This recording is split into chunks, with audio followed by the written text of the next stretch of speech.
Lord Woodrow Tinsley is up next. He does actually carry a lordship, like we said. He has like a foot by Square foot of the state in Scotland or something like that. Is that what it is? So anyway, Woody actually came to me earlier this year and said he wanted to try something different for presentations this year.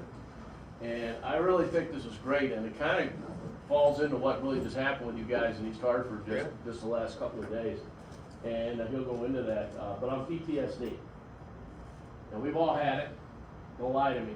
You know, we've all seen some stuff that most people would never ever think about seeing or dealing with. And it's an incredible thing. Now, when I was in the military, you didn't talk about this. I was in that era, you know, it was in the 80s and 90s. You just sucked it up, drove on with a mission, and that was the end of it.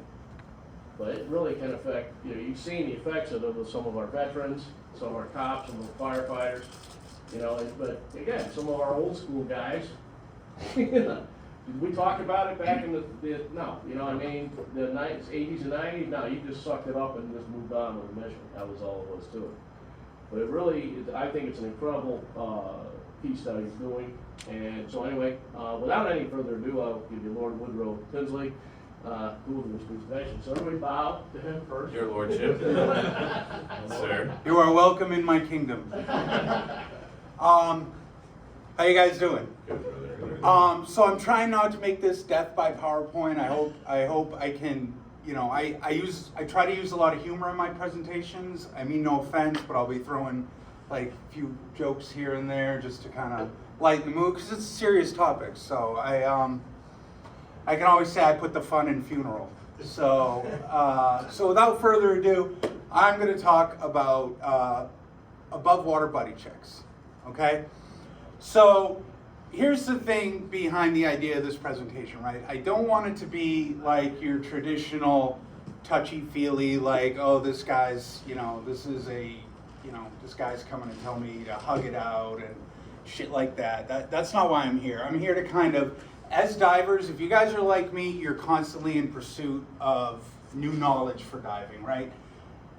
This is just one more little avenue that you can learn about. I'll have a little science in here, a little you know, a little science, a little history, and some ideas for going forward. Just one housekeeping thing. If you notice my handshake, I have a little tremor. No problem qualifying anything like that, but it's noticeable, so I'm not nervous or anything. My hands shake. All right, so who I am. I don't want to, like, you know, this is not a brag about me thing, but just so you know where I'm coming from, and I'm not just some random guy who created a PowerPoint. So I've been a cop for 23 years, 15 of them I've been on the Crest dive team. I'm now the training officer.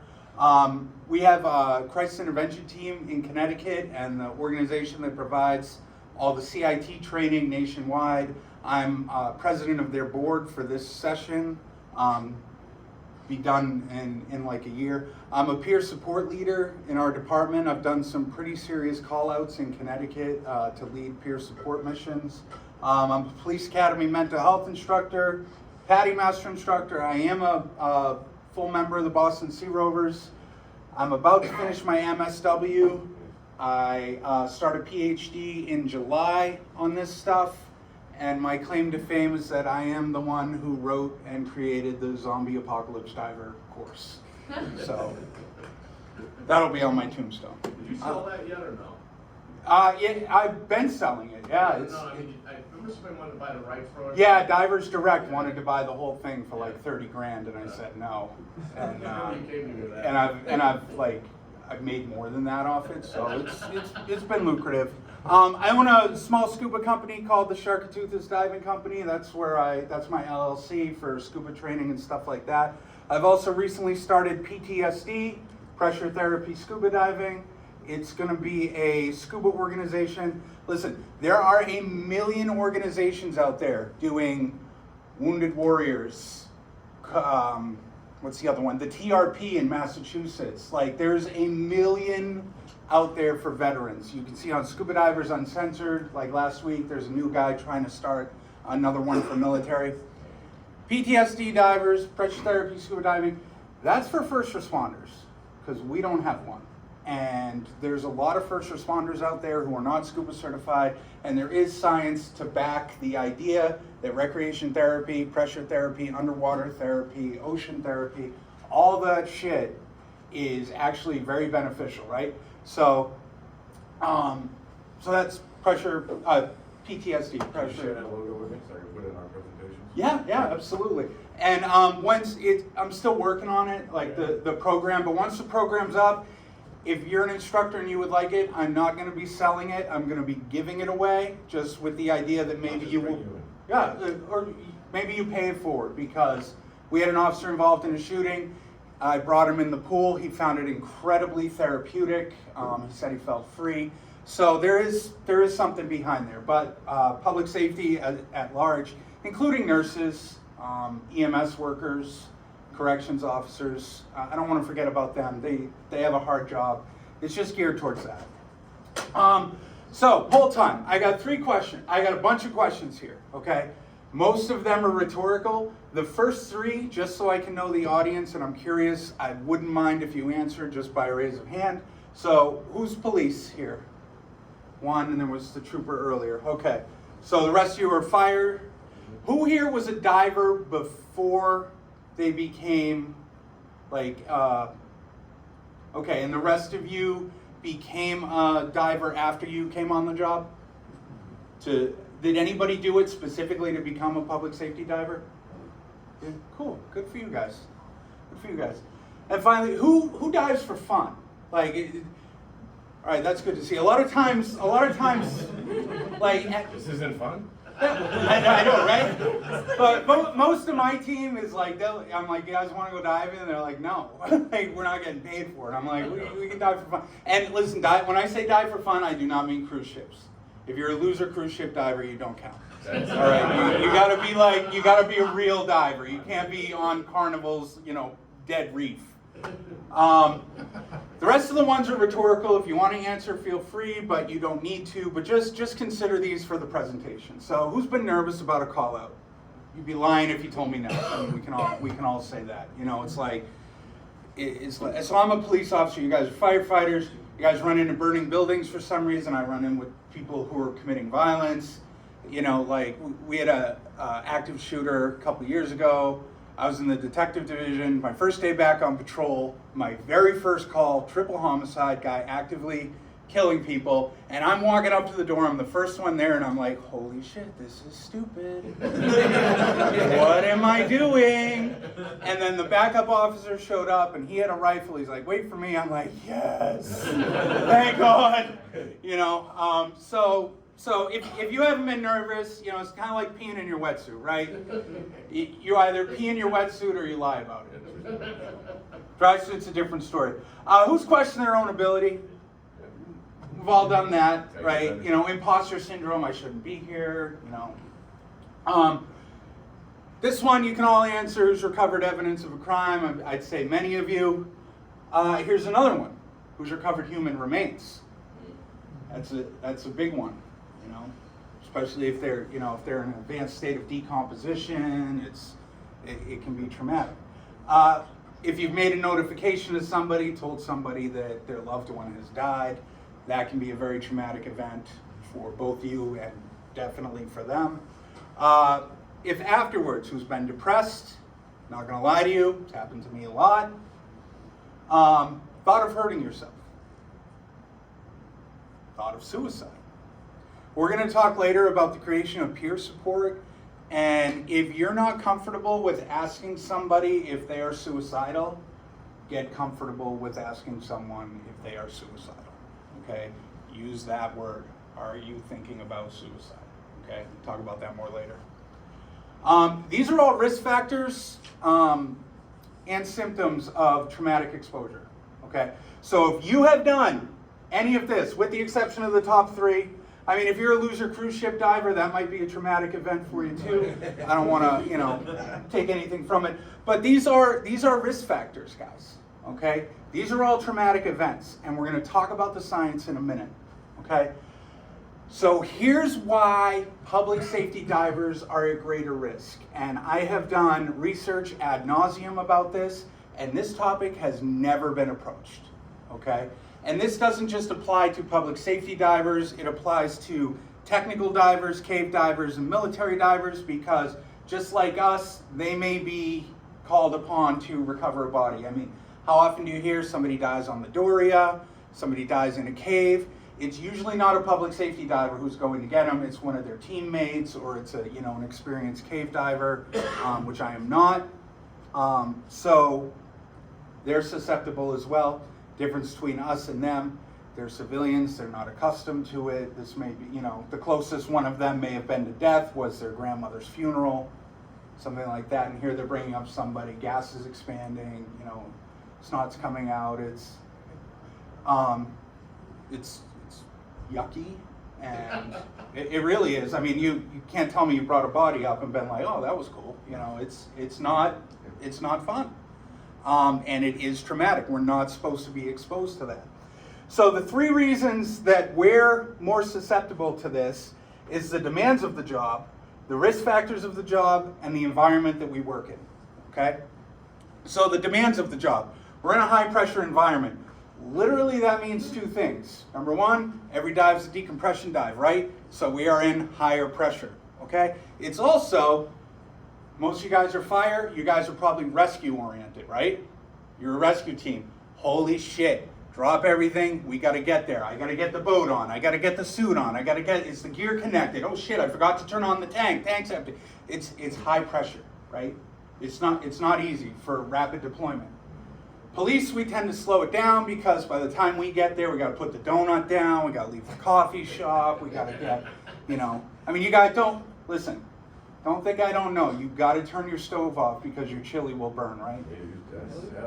So, I mean, listen, you can't, you're not fooling anybody. I know you guys have the best food. God created firemen because cops need heroes. I just took the wrong test. The unforeseen dangers, right? We don't know what we're going into. Blackwater is, I dive in Blackwater for fossils. I love megalodon diving, and it's either in beautiful crystal water off North Carolina or it's in muddy rivers in the South Carolina. You can't see any, you're diving in Yoo-hoo looking for fossils, and there's gators. Like, dude, I'm scared. Why am I doing this? Again, this is stupid. What am I doing? There are life or death situations, both for you, there's a risk, and for the victim or the patient or the recovery. We have our equipment considerations. There are physically demanding tasks, time restraints, getting to the scene, first time constraint, getting ready, second time constraint, limited time underwater, third time constraint. It flows. The risk factors. So repeated exposure to traumatic events, okay? If you guys are firefighters and police officers, you know this already. I'm not telling you. It happens on land, it happens in the water. I'm going to tell you why it's different in the water in a few minutes. But this is really your whole career right here. You guys are exposed to this all the time. The difference between diving and regular public safety work is the solo nature, right? You always got that backup, but pretty much we're alone, okay? You do have your backup, there is someone ready to come, but you're down there and you feel alone because a lot of times, like the lieutenant said, we are not in the Caribbean. This is not the Bonaire recovery team. We are in New England. Like, honestly, if you can dive here, you can dive anywhere in the world. The lack of social support. What I mean by this is when cops and firefighters, and I'm just saying that because you guys are in the room, I'm not ignoring EMS workers. I know that they're part of the team. It's just quicker to say cops and firefighters. If you're not a cop or a firefighter, you don't understand what we do, right? They don't get it because they haven't lived it. And it's not their fault. And you have to cut them some slack if your friends or your family don't get where you're coming from. They don't understand why you come home and you sit on the couch, or why you're having the extra beer, or any of those other reasons. They don't get it. It's not their fault. You can educate them, or you can go for support. I'm an advocate for support. You may have a personal history of mental health issues. I mean, again, you chose to go into burning buildings, or you chose to carry a gun for a living. It's not really normal to do that, right? And then the environment. So the increased atmospheric pressure can result in, here's where we get into a little science, and the next few slides are a little sciencey. There will be a test later, so take notes. The increased atmospheric pressure can result in increased cortisol levels or a blunted response. I'll go into what that means in a few minutes. The temperature can lead to an increased hormone response, and the darkness, there's worms and monsters and stuff, so you gotta be careful about that. So the environment is difficult. The only time I've ever been really truly scared underwater was my first night dive at Back Beach, and a little sandworm came out, and they have these two teeth or a bloodworm, and they have these two teeth, and I had like this dry suit on. It wasn't going through that, but I was terrified. I walked on water like 25 years ago. So what is stress? We're going to talk about stress now. And this goes into post-traumatic stress, and I promise that the science will continue. But stress is your body's reaction to a challenge, right? It's your emotional investment if you're an empathetic person. It's anticipation of an event, like a test or a procedure or a surgery, or exposure to dangerous situations, life-threatening events, traumatic exposure. When I say traumatic exposure, it's to what I said earlier, the exposure to gore. Your own mortality, injuries, and risk thereof. Okay? So, on to brains and such. This guy is very smart because he has a lot of wrinkles. Okay? This is where the human brain is, up here, the hypothalamus. This is where, this is what distinguishes us from other animals. Down here is the brain that evolved, right? It's our old stuff. Okay? Where emotions occur is in the limbic system. Limbic. All right? So the limbic system does two things. It detects fear or happiness or joy, and then it creates a response, right? So emotional memory formation, I'll go into how it works in a few minutes, but emotional memory formation falls in this little thing called the amygdala. And that is the scare, that's the nervousness, that's the, oh shit, what am I doing? Then your emotional processing does occur more up here, but that is where you get your hypothalamus, which is above the amygdala, okay?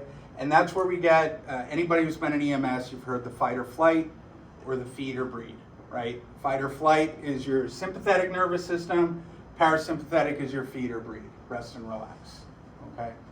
What we're concerned in is what is happening during this, go or no go, all right? So, hormones, right? I'm an SRO, is my primary, and it's like a giant building of hormones. It's really, I work at a high school, it's crazy. So there's two types that we're going to be concerned with. There's catecholamines and cortisol, all right? This is as it's happening. These are released in your brain as the trauma is unfolding. As the event is happening, it's happening in real time, okay? Cortisol is what happens after, okay? They're both released in a specific way, and I'll go into that really quick. So the catecholamines, there's three main ones. There's dopamine. This is nice. You're in a hot tub, you're on vacation, getting a massage, watching your favorite show, eating that giant steak, whatever. It's going to release dopamine. It's a good thing. Norepinephrine. Hold on. What's going on? All right, you're like, all right, well, this is kind of weird. That's when the call comes in. All right? Then adrenaline. And you have two responses to adrenaline, right? The fight or the flight. Let's do this. Let's go. Or, let's get the hell out of here. Okay? Fight or flight. Usually humans can conquer the let's get out of here, especially people like us. We have the ability to say, all right, I'm going to fight. I'm gonna do this. This is what I've, built myself up to do. This is what I'm ready to do. I pump myself. This is how it works. This is the science. You don't need to remember this, but for those of you who are scientifically oriented, I'll explain the process. So the stress occurs, the call out, the dive, whatever, the recovery. This is the stress, okay? You have the hypothalamus, the pituitary, and the adrenal glands. They all activate, okay? Then it goes to your pituitary gland. It gets stimulated. It starts releasing shit into your bloodstream, okay? The adrenocorticotropic hormone, ACTH, is released. That's a messenger hormone, right? So that's sending something out and it's saying, hey, this is going on. You need to compensate by doing this. The adrenal glands receive that, and then they're going to release the adrenaline, but they're also going to release cortisol, all right? Now, cortisol is the stress hormone, all right? Over the years in the study of trauma, they've learned that cortisol is the chemical that when you process things, it is what can cause PTSD. There's no way to intervene. I found an interesting study that, any paramedics in here? Paramedic, propanolol, Inderol. Beta blockers, there is research to prove that taking a high dose of a beta blocker after a traumatic event can limit your exposure to PTSD. That's a lot of big words in there, like mayonnaise. So why this affects divers differently? Why these things affect us differently, okay? Gas exchange occurs differently under pressure, right? So gas exchange, it's happening, your brain chemistry is changing. Cold water, nitrogen narcosis, some of you may go deep for some of the shit you do, all right? Nitrogen narcosis alters your experience altogether, all right? Serotonin, one of the hormones associated with this, there are proven studies that say that atmospheric pressure, which is doubled, tripled every 33 feet, can alter your metabolism of serotonin. That's one of your hormones. This one I got to read. Chronic increased atmospheric pressure can cause the HPA, the hypothalamus pituitary adrenal, to remain in an activated state, thereby releasing more cortisol, and your cortisol response may be delayed. How I can relate that is when you turn on the water pump that releases cortisol, right? When you're under pressure, it doesn't shut off as easily, okay? That's why we have greater risk for cortisol absorption than regular police work, fire work. When you are doing this job, you are doing it in a pressurized environment, okay? That shit's absorbed differently, all right? So keep that in mind. What may not bother you on the surface may have more significant effects underwater for underwater exposure, okay? Oh, the wheel works, cool. So here's the cycle of how the whole thing works, bringing it all together. So the stressful situation occurs or is perceived, goes down, we activate adrenaline, the sympathetic nervous system, then we have our response, fight or flight. Here's what happens right after. With cortisol, it alters the cognitions and it creates avoidant behavior, okay? I pulled a child out of that building. When you drive by that building, what do you remember? Pulling a child out of that building. You drive by the pond to work every day. You pulled a body out of there. Do you remember the pond differently after you have it, right? Every day. Every single time. It alters how you remember things, okay? Here's the problem with diving. Many of you, that's why I asked who dove before, many of you dive for fun. But now every time you gear up, even when I go in the Caribbean, every time you gear up, it's like, this is a little different than it used to be, Not a bad thing, it's the nature of the beast, okay? And then that can lead to a decreased ability to cope with stress, okay? No medical cure, unfortunately. There's no medicine for PTSD. There's THC is proven to relieve symptoms, but it's not something you can take like prophylactically unless you're really microdosing. But THC does limit symptoms. However, for police officers, that is not allowed. I don't know how the fire service works. So here's the trouble with trauma, okay?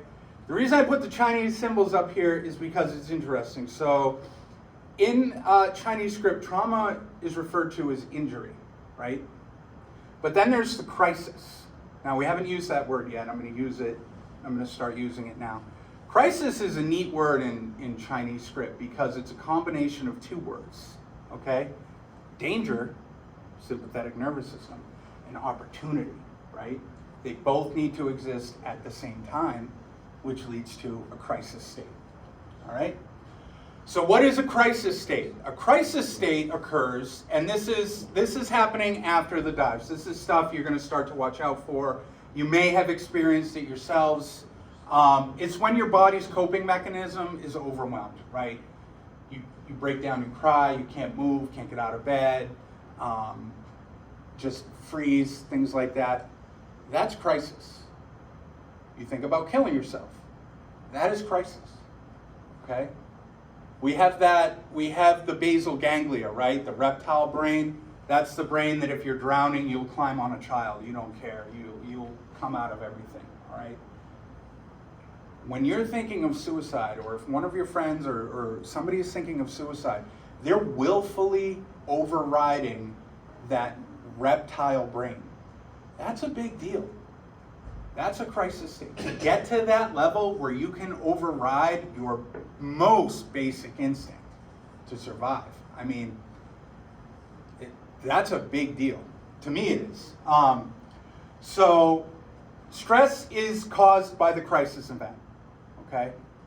Trauma is what happens after, okay? So there's different interchangeable words: stress, trauma, crisis. Not all stress becomes trauma. That's important to remember. Your routine calls are not going to become traumatic for you. I think that goes without saying.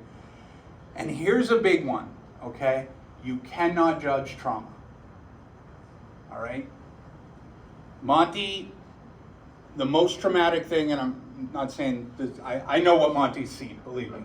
But let's say Monty, the most traumatic thing he ever went to was his grandmother's funeral. That was the time you had your shirt off. It was, yeah, at the time I had my shirt off, right?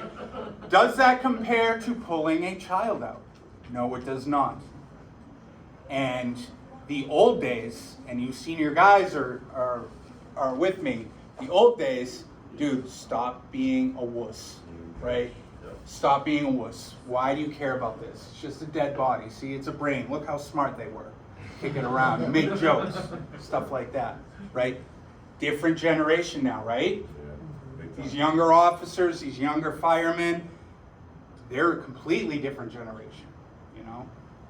First day, hey, when do I get K9? When do I get SWAT? Like, whoa, kid, slow down, all right? Here's the thing with that, though. We can't judge their interpretation based on our experiences. You can't judge someone else's trauma based on your own trauma, right? Trauma occurs depending on situations, and there's different types of trauma. That's the interesting part. So there's direct trauma. That's when you're exposed to the traumatic event or the trauma. And then there's vicarious trauma. This actually happens a lot with therapists. Therapists have a high rate of post-traumatic stress. Why? Because they listen to us. They live through it. They live it with you, because most therapists are empathetic people. Empathetic means you absorb the emotions, you understand where somebody's coming from, okay? In Connecticut, I have a dear friend. The only therapy she provides is trauma. So if you go to her and you say, I'm having a problem at home, I'm having a problem with my wife, she'll stop you right there and she'll be like, I'm not the therapist for you. I'm not the one. You need to go to this person. But if you go into this session and you're like, I can't go on. like, I don't know how to continue because of everything that I've seen. She will work with you, and it's amazing what she does.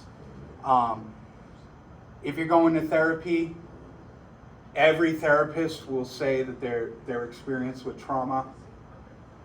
Honestly, and I'm not dissing therapists, but what does like a 25-year-old recent graduate of a master's program, what life experience do they have that has been so traumatic that they can empathize with you, right?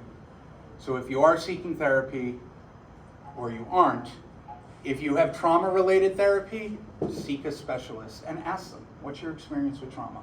What's your experience with first responders, right? Most of them don't understand. If you're really lucky, you can find a former firefighter, former EMS, former cop as a therapist. They're few and far between, but they're increasing. The numbers are increasing. It's pretty promising. So, when trauma occurs, what do? How do we handle it? Okay, just like first aid, your brain is an organ, right? Just like your skin, and it can get hurt. Okay. Now I'm not talking about like a traumatic brain injury, although that is an event. I'm talking about more of a spiritual, more your spirit can get hurt, okay? But there's hope, all right? When the injury occurs, first thing we do is we stop the injury, slow everything down, right? We get them out of the situation.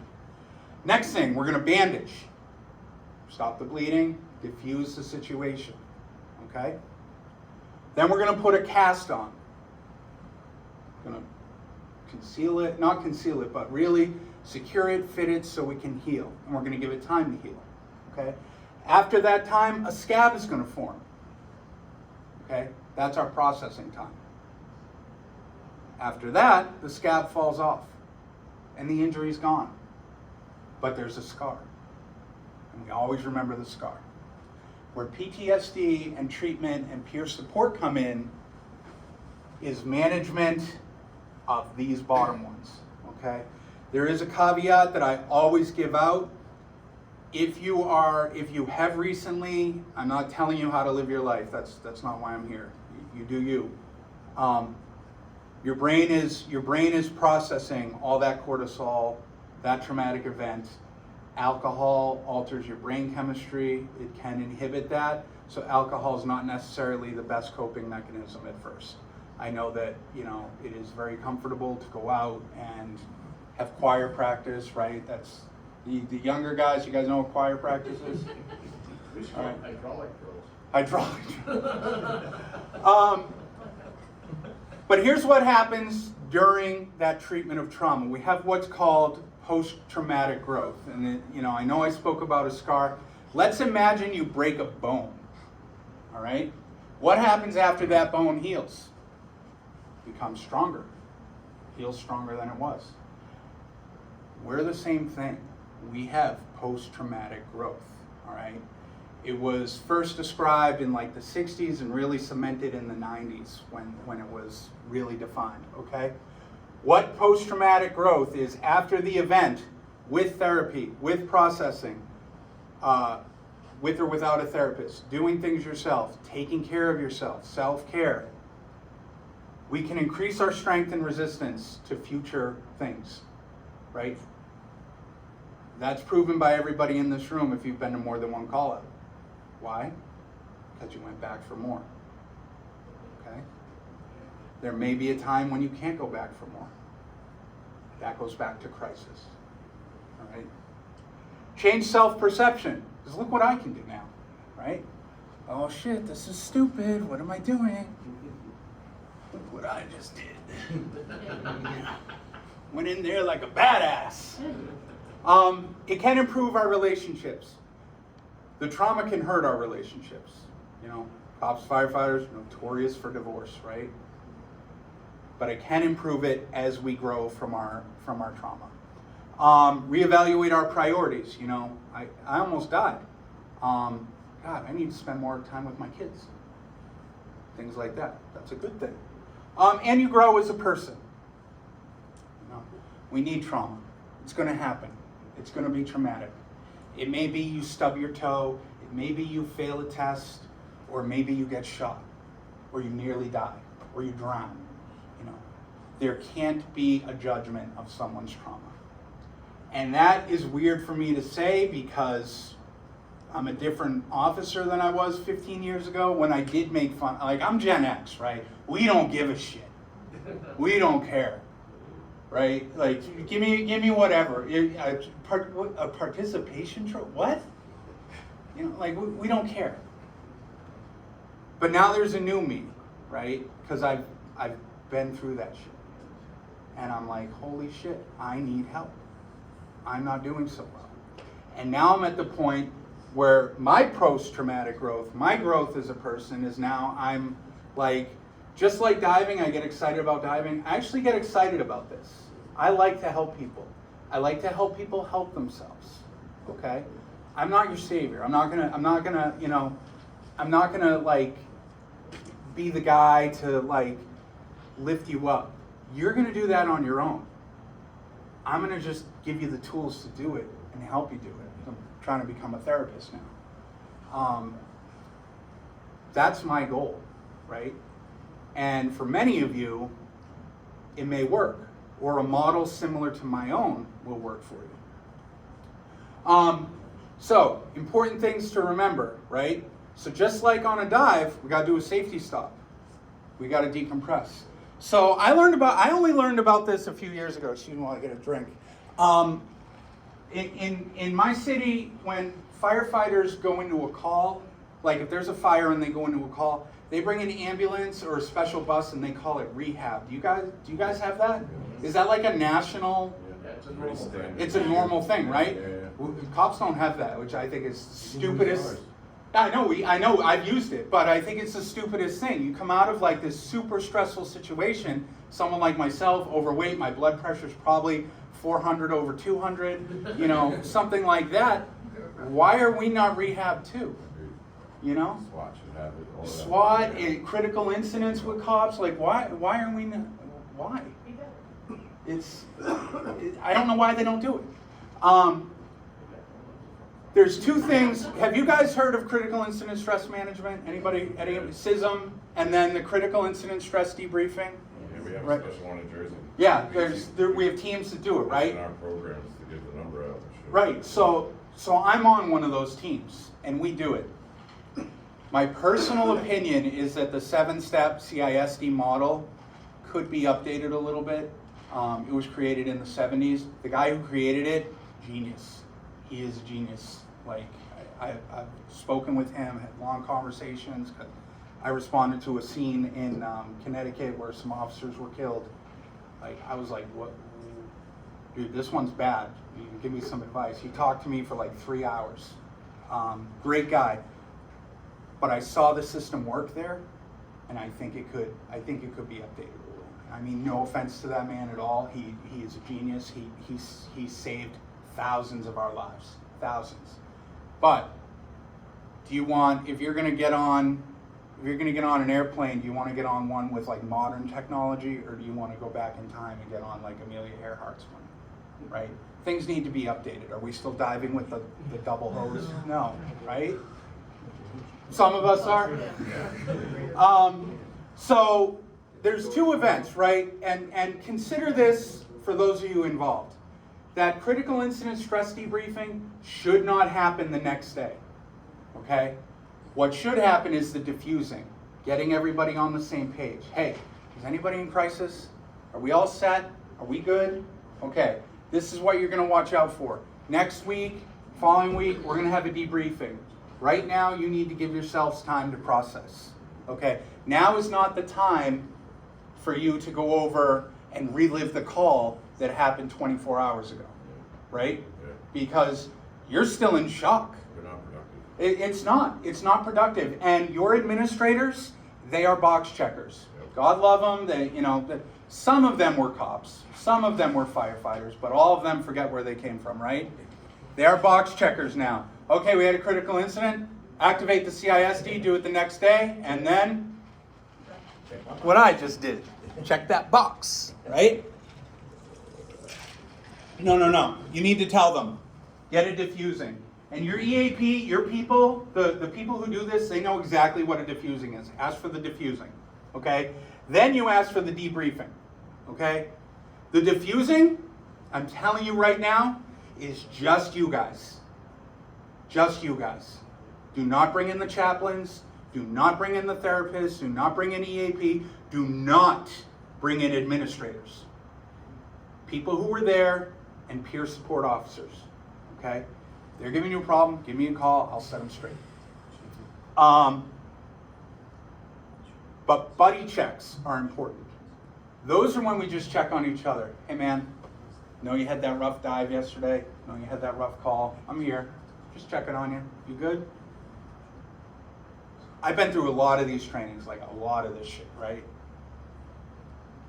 The one common element that I have learned from people who have been suicidal is that the buddy check saved their life, okay? The greatest honor you can give to me is to call me and ask me for help. That is the greatest honor that anybody can do for anybody, is if they're called to ask for help. And the way that happens is if you check on them. Because if you were there, you're their friend, you're their coworker, you know what's going on.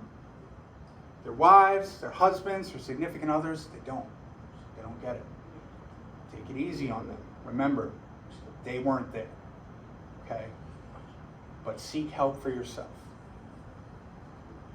So where do we get help? Peer support, okay? I'm gonna talk about that a little more in a couple minutes. Formal counseling, all right? You can go to your primary care physician if you feel like it's a little more than you can happen. For example, like postpartum depression, they can get short-term antidepressants, things like that. There are medications available. Psychiatric care, long-term psychiatric care, right? That's if you have a mental illness that needs management. You'd go to psychiatrists for that, right? Talk lines and crisis lines, vet them first, vet them. Cop line for the police officer, and I apologize, I don't know the fire one, I'm sure there is one. Cop line is manned by retired police officers, it is a vetted one. They would never turn away a firefighter, I guarantee you. But keep in mind, they only know the police side of things, they don't know what you deal with. You know? We clean up the mess, you guys make the mess when you're basically. Get this into your head. And then you senior guys start preaching this to your newer guys, okay? There is no stigma in asking for help. And also, emphasize confidentiality. That is the biggest thing you can tell people, is how they can trust you, okay? Here's my project that I'm working on, all right? It's very early in the process because I have a lot of irons and a lot of fires. There's peer support networks for police officers, there's peer support networks for firefighters, EMS, corrections, nurses, doctors, teachers. Like, everybody has a peer support network that they can reach out to. We don't. I would argue that we need one. Because while I can go to the police peer support network, right, they're not divers. They don't understand what it's like in that environment.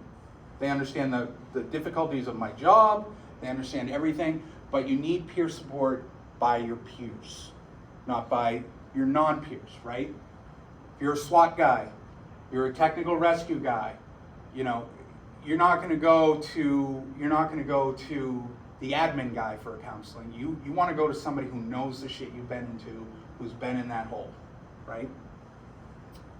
Oh, hold on. Here are the arguments, right? And these are legitimate scholarly documentations. There have been studies about these. So everything here, I have a citation at the end, everything here is citable, it is proven, there was scientific method done, they've done experiments. Peer support does assist, these are true statements, assist first responders with the processing of traumatic events. And that part got cut off. Peer support can help manage organizational stressors. Okay, what I mean by that is my frustration with why don't cops get rehab? You know, first responders who act. This one's a big one.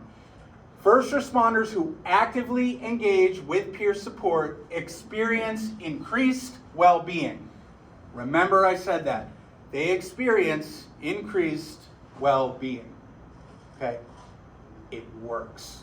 Peer support works. Okay? And first responders are more likely to disclose the difficulties they are experiencing as a result of a traumatic workplace exposure with other first responders. Wire practice. Right? Because we get it. Peer support is a calling within a calling, and what you need if you don't have a peer support team or you'd like to, maybe help start one for public safety, all it takes is somebody who's dedicated and a little bit of training. And it's not intensive training, you just need to know what not to say, That's really it, because you don't want, let's be honest, it's like that, what's the Will Ferrell movie where he's, him and Mark Wahlberg are NYPD detectives? The Other Guys, right? Hey, I don't want to cause you any stress here, but there's a lot of people saying, you don't jump, That's not what we want, we don't want that. Yeah, do it. We don't want that, right? It's a calling within a calling. If you'll notice right here, that's what I look like without my shirt off. So you guys know. All right, we got to look out for each other. You need to watch out for these symptoms, okay? Flashbacks, hypervigilance, avoidance, feelings of helplessness, depression, thoughts of suicide, thoughts of self-harm. Like I said earlier, if you're not comfortable with asking someone those questions, get comfortable with it, okay? The hypervigilance, that's a big thing. Firefighter, guys, you walk in a room, where are my exits? How am I gonna get out? Can I break that window? Where's the fire extinguisher? These alarms working. Cops, where do we sit at restaurants? Facing the door, always, because who's coming in? And historically, that I didn't know that, but that was the woman's role. Like the gentleman would allow the woman to face the door. But cops, we face the door. I did this research for you, okay? Every state that I figured was represented here, I don't know the specifics, but you have rights, okay? There has been PTSD legislation in most states recently, all right? You are entitled to rights, okay? Rhode Island, anybody from Rhode Island? Okay, full workers' compensation benefits for first responder PTSD. That's a big one. That's a good win for you guys. Take advantage of it. Document, they tell you when you're hired, you get a paper cut, document it. I'm like, I'm not documenting a paper cut. What, Gen X, what's wrong with you people, right? Hartford is documenting their PTSD and their officers are doing very well. Okay, they're getting compensated, they're getting paid time off, they're getting understanding, and at the end of their career, they're getting their buyout, their disability buyout. Massachusetts, any Mass people in here? Non-punitive, confidential treatment provisions are mandatory for your employer. They have to provide you with that. Boss, I can't work today, I'm overwhelmed. Okay, here you go, you're off, day off, you're good, okay? Workers' compensation is approved, all right? Connecticut, any other Connecticut people besides me? All right. Full workers' compensation benefits for first responder PTSD. They did that legislation. There's 7 different criteria that you have to, and you have to meet one of them, okay? One of them. And the simplest one is exposure to a person who, if you did CPR and somebody died, it's a qualifying event. Be specific though. Listen, and this is for all of you. Pay attention to this one. When you are writing that report, okay, I hate to tell you this, when you are writing your workers' comp statement, you need to write why you have PTSD, why it was traumatic to you. I gave CPR to a guy who had just been shot. Versus, while I was giving CPR to the guy who had just been shot, the mother was screaming in my ear. There was blood coming out of his mouth. There was blood coming out of his wound. I got covered and exposed to bodily fluids, and then he later died. You need to be specific. And I apologize to tell you that you have to relive the event on paper, because that's the thing. That's my problem with the CISD, is the reliving, right? Because we don't necessarily need to re-traumatize people to help them, right? It's your call when you want to tell the story. You don't want to share, you don't want to share. You don't want to be in the room when someone else is sharing, don't be in the room. Get up and walk away. All right? Maine? Maniacs? No? Guys are stuck up there eating their lobster. All right. New Hampshire? Come on. No New Hampshire, huh? Vermont? Who cares about them anyway? They drink maple syrup. New York? Jersey? Full workers' compensation. Here's the one I don't like about them: paid first responders. It only applies to paid first responders. And all the volunteers do the work. Yeah. So, write this shit is all your legislature. This is not your governor, it's not your chiefs, it's not anybody. You get the support of your police chiefs association, your fire chiefs association. Do your states have those? Right? Your police chiefs association, they're the key. Your fire chiefs association, they're the key. Because those guys, what are they stop being cops, they stop being firefighters, and they become politicians, right? Have them advocate for you. No, boss, we need this. You need to be the hero that gets it for us. You tell them that. You tell them that. What are they going to do, right? Polishing the grass. Yeah. Oh my God. I'm going to go to the legislature today. This is going to be great. And then they walk into the legislature. And if they fight for you and they get you what you deserve, they get you that qualification, they get you taken care of, they're going to walk back into the department just like this. And for once, they're not useless, right? That was their day. Yeah. That's it, guys. So questions, collaboration, anything you want. I'll give you this presentation. You want to give it to you guys. You want resources? I got resources. Okay. That's my email, woody@livelikewoody.com, or that's my cell. That's my personal cell. You can send anything you want to that. Because it's not. They'll have to pry it from my cold dead hands to get that into court. You know. Let me see your cell phone. I lost it. Sorry, prosecutor. I'm sorry. It was with all my guns. Yeah, it was. I don't know what happened to it. It was crazy. Werewolf took it. For those of you who are interested, I'm just putting these up there. These are the citations, proof that this was not stuff that is made up. This has been meticulously researched. My entire master's program.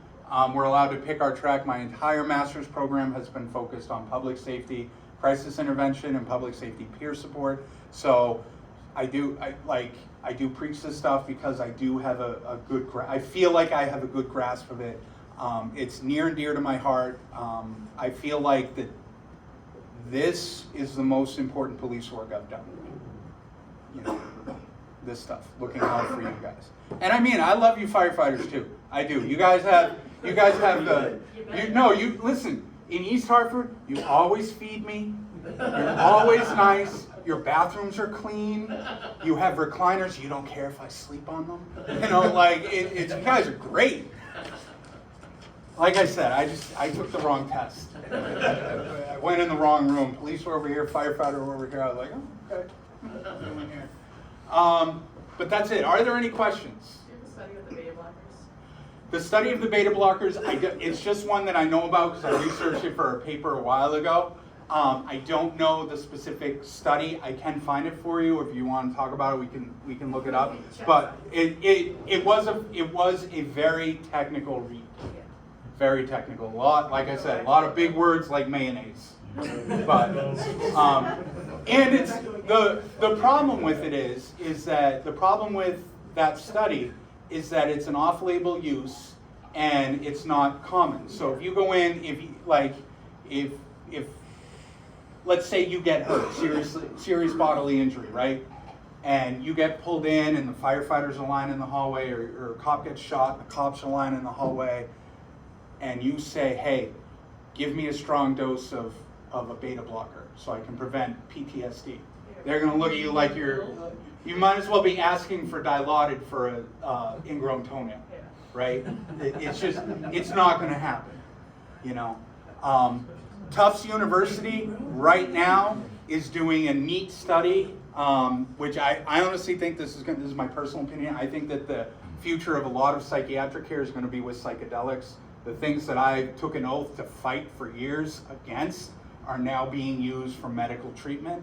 Like a lot of good stuff. It's surprising. Yeah, it is surprising. So Connecticut, It's crazy. Yale University has spearheaded mushrooms and MDMA. MDMA was the other one I heard. MDMA, right? Tufts in Boston, one of the greatest like medical veterinary schools in, I would argue, the world. Like you go to Tufts, and you're like, you know you're gonna be taken care of it. You know you're gonna get a good education. LSD for anxiety. They just came out with that research. Yeah, and they just published it, and they said 100 milligrams. And here's the thing about that, right? You're like, shit, I'm not taking LSD. What am I going to get a stamp from a high school kid? No. They're Walter from Breaking Bad, right? They're making you pharmaceutical grade LSD. Like pharmaceutical grade. It's shelf stable. Like the study was really cool. It's shelf stable, lasts a long time. Medical grade, so it's not. Yeah, it's the blue crystal. The military It's is real Heisenberg. Real bright lights. Yeah, The military's using mushrooms for a lot of post-traumatic stuff, correct? they are Microdosing. psilocybin for post-trauma Yeah. and depression. With great success. to my With great understanding. depression, and mushrooms are a weird thing. Like when the universe created mushrooms, it's like, okay, that one's delicious. This one's gonna kill you. That one will make the walls melt. And now cure You know? PTSD. Yeah. And here we are years ago, we're unlocking the power of the brain, we're unlocking the power of how things work. Ketamine, cat tranquilizer, club drug. Yeah. Dude, that stuff is saving lives. Saving lives. Matthew Perry was doing it, he was doing it illegally in a hot tub. I would never do that, personally. Ketamine administered by a psychiatrist or an anesthesiologist, huge benefit. I've talked to people that it's life-changing. They're off their antidepressants that they've been on their entire life. What happened? He was trying to turn the hot tub into a time machine. Yeah, exactly. Exactly. But if you think about it, right, PTSD is an imbalance of chemicals. So if you It can find is. a narcotic to rebalance you, Yup. it's got to work. And then, well, the thing is, there's no drug for PTSD. I like chocolate. There's no drug for PTSD. You can't go. You can go in. You can have depression. You can have anxiety. You can have. Yeah, give you you marijuana, you're good. They have a fucking drug for restless leg syndrome. You know, you at night. I mean, I know, dude. I do it. Like it's weird. Like I touch my feet at night with my feet. I like have to count the. You know, it's restless leg syndrome. It's a real thing. If I wanted a medication for it, I could get it, but they don't have one for PTSD. Right? Soldiers, first responders, people who have seen me without my shirt off, they all could benefit from that drug. And there's money for the research. There is money for the research, but it's not yielding the results. The VA's been prescribing mushrooms and marijuana for Who has? the VA. They have. Yeah, I mean, you can get most states, even Florida, has medical marijuana cards, and it's like Heisenberg quality THC, you know? And they do it now so you don't have to smoke it. They give you edibles, they give you pills, they give you ointments, like anything you can imagine. Shampoo, I guess, body wash. I wouldn't want to. Not like weed, that's my Yeah, shampoo. that's the only problem I have with it. Like the thing is, it's not a panacea, right? It's not going to cure everything, but it relieves symptoms. And even if you have chronic or severe PTSD and you have an episode and you need that break once a week, you need that break every now and then, by all means do it. That's what works, right? You know, because, and here's the big thing, dependent on everything, just like he said in his last slide, you guys matter. All right? You guys matter. The work you do, I am thankful for all the public safety divers, all the firefighters, the EMS workers, nurses, doctors. Well, they make their money and they're kind of jerks, but screw those guys. yeah, whatever. Too much schooling. Yeah. They go to, Too rich. I paid $20 and got a doctorate online. Who's smart now? Yeah, that's right. Who's the smart one here? Doctor. Lord Doctor. Lord Doctor. There's, we do We do the work of life, right? We save lives. That's what we do. That's what we signed up to do, right? Everybody says, I want to help people. No. You're not helping anybody. You're saving lives. Even your presence is calming, except the, police. Everybody's glad when you guys arrive, right? Oh, the firefighters are here! Yay! It's like you get your head stuck in a fence and you're like, oh shit, can't get my head out. But then you look at the bright side, like, oh, I'm gonna see a fire truck. It's pretty. Yeah, exactly. Personal experience. Don't forget I said that. It's very soothing when But they pull up. yeah, but I mean, that's what we do. That's what you do. Thank you for your service, but your service comes with a toll. All right. I guarantee you that stuff, if it didn't touch you, it touched someone in this room. Okay. Keep that in mind. Look out for yourselves. Look out for each other. Self-care. And thank you for your time. Thank you for coming. Outstanding. Thanks, Wade. That was good. Was it good?